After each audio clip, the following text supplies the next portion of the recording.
बच्चों, let's read the question. The question says, an ideal gas of volume V and pressure P expands isothermally to volume 16V and then compressed adiabatically to volume V. The final pressure of the gas is, and gamma की value आपको given है, that is 1.5. Okay. फिर हमें 4 options given है. Option number A में बोला गया है कि आंसर होना चाहिए P. ऑप्शन नंबर बी में बोला है कि आंसर होना चाहिए 3P. ऑप्शन नंबर सी में बोला गया है कि आंसर होना चाहिए 4P एंड ऑप्शन नंबर 4 में बोला गया है कि ऑप्शन मींस आंसर होना चाहिए आपका 6P. ओके, नाउ स्टार्ट करते हैं इस क्वेश्चन के साथ.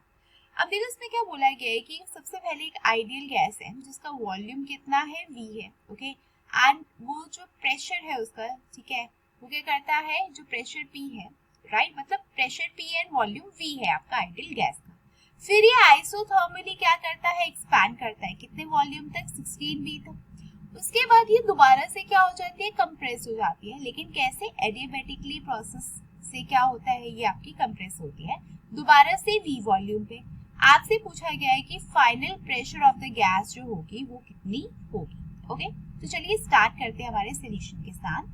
एंड सबसे पहले ये देखते हैं कि इस पर्टिकुलर क्वेश्चन में आपका कौन सा की कॉन्सेप्ट जो है वो यूज होने वाला है. ओके, नाउ अगर आप यहाँ पे देखो तो ये सबसे पहले अगर हम बात करें तो इसमें कौन सा प्रोसेस यूज हो रहा है आपका, that is your isothermal process. Okay, isothermal process जो है कौन सा प्रोसेस होता है, तो आपको पता है जब भी हम आइसोथर्मल प्रोसेस की बात करते हैं इसका मतलब क्या है, ऐसे प्रोसेस जिसमें टेम्परेचर क्या होता है, जिसमें टेम्परेचर होता है आपका कांस्टेंट. ओके, टेम्परेचर कैसा होता है, टेम्परेचर होता है आपका कांस्टेंट. ऐसे प्रोसेस को हम कहते हैं आइसोथर्मल प्रोसेस. ओके, एंड अगर हम आइसोथर्मल प्रोसेस की जर्नल इक्वेशन की बात करें तो इसकी जो इक्वेशन होती है वो क्या होती है आपकी, वो हो जाएगी आपकी PV is equal to what, PV is equal to constant. Okay, ये क्या हो गई, ये हो गई इसकी इक्वेशन, राइट.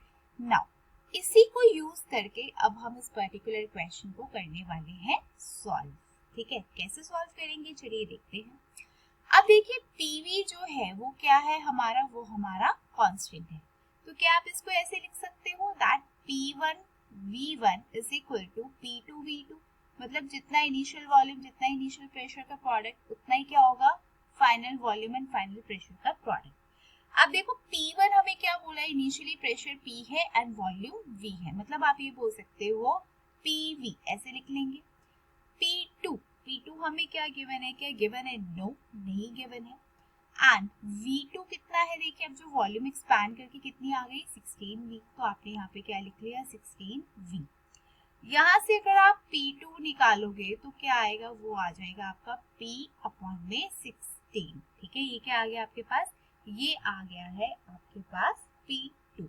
ओके, एंड अगर मैं नॉर्मली V2 की बात करूँ तो V2 कितना हमें गिवन था, 16V गिवन था. मतलब ये दो चीजें जो है ये हमें मतलब एक हमने फाइंड आउट कर ली और एक हमें ऑलरेडी क्वेश्चन भी गिवन था. ये कब की बात हो रही है, ये बात हो रही है जब हमारा आइसोथर्मल एक्सपेंशन हो रहा है. अब हमारा क्या हो रहा है, अब जो वॉल्यूम है उसको क्या कर दिया, कंप्रेस कर दिया. ठीक है, अब जो वॉल्यूम था वो हमारा क्या हो गया, वॉल्यूम अब हमारा अगेन हो गया कंप्रेस. ठीक है, एंड कैसे कंप्रेस हुआ है आपको ये भी पता है, कौन से वे से हुआ है, तो आपको पता है ये हुआ है अब हमारा एडियाबैटिकली कंप्रेस हो गई अब हमारी गैस दोबारा से.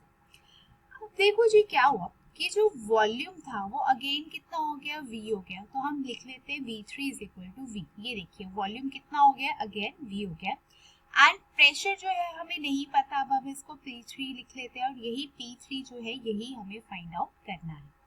अब देखो क्योंकि यहाँ पे प्रोसेस आपका एडियाबैटिक प्रोसेस है तो इसकी जो इक्वेशन होगी आप कैसे लिख सकते हो, PV gamma raise to the power gamma, मतलब वो कितना हो जाएगा आपका, वो हो जाएगा कांस्टेंट. ओके, अगेन सेम चीज हम करेंगे, आप क्या लिख सकते हो, P2 V2 gamma is equal to P3 V3 raise to the power gamma, ऐसे लिख सकते हैं.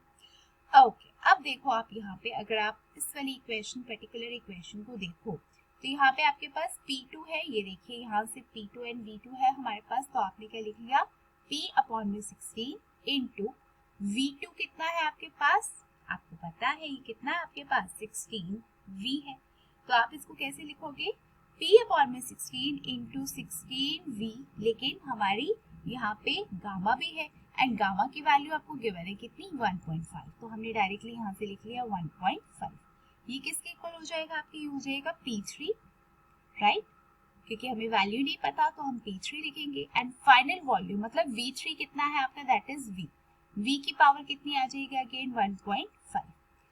नाउ अब अगर आपने इसको सॉल्व किया तो आपके पास इसको फर्दर सॉल्व करने के बाद कितना आ गया आपके पास, लेफ्ट हैंड साइड पे या राइट हैंड साइड आप नॉर्मली देखो ये कितना आ जाएगा, P3 is equal to what, P3 is equal to P upon में 16, ओके, P अपॉन में 16 इंटू 16 की पावर 1/2। अच्छा 1/2 को आप और क्या लिख सकते हो, आप इसको 3/2 भी लिख सकते हो, 1.5 को हम क्या लिख सकते हैं, 1.5 को हम 3/2 भी लिख सकते हैं, रिजल्ट तो सेम ही होगा। ओके, अब आगे चलते हैं।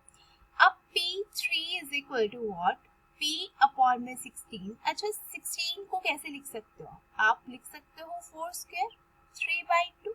अब देखो ये स्क्वायर और ये स्क्वायर तो कैंसिल हो गया, फाइनली आपके पास कितना आ गया, फाइनली आपके पास आ गया P3 is equal to what, P3 is equal to P upon में 16 इंटू 64। सॉल्व किया तो आंसर क्या आ गया आपके पास, आंसर आ गया 4P। ओके, दैट मीन्स क्या, दैट मीन्स इसका मतलब ये हो गया कि आपके पास जो final pressure of the gas है अब वो आपके पास आ चुका है, वो कितना है, that is your 4P। Okay, अगर ऑप्शन वाइज देखो तो आप देखोगे आपको यहाँ पे जो ऑप्शन नंबर 3 है वो है आपका इस क्वेश्चन का correct answer. I hope you all have understood the question well. All the very best and thank